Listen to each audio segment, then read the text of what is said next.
Hearing the words, "You have cancer," is maybe one of the hardest parts of this journey. Suddenly, you feel as if you've been swept into the raging river of the healthcare system. Going from appointment to appointment, you're left with all these decisions to make and a whole long checklist of things to do.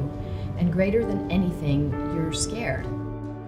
So I got into this field primarily after a long career in biopharmaceuticals. Cancer hit my family, and my father was diagnosed.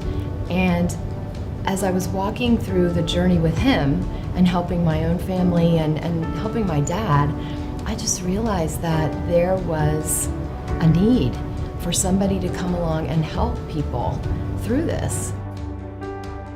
This is another analogy that came from a client. She said to me, "Dana, I would not climb Mount Everest by myself without a Sherpa, so why would I face this diagnosis when I've got somebody that can do the heavy lifting for me?"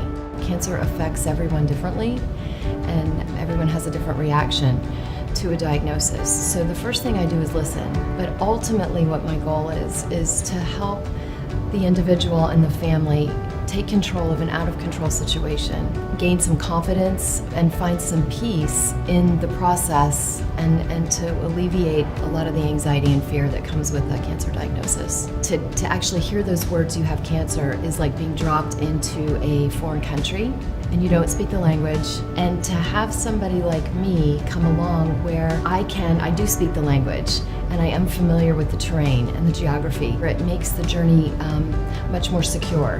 What I really provide is the ability for daughters to be daughters and sons to be sons and spouses to be spouses, and not have to be the appointment scheduler or the researcher or accompanying their loved one to the appointment.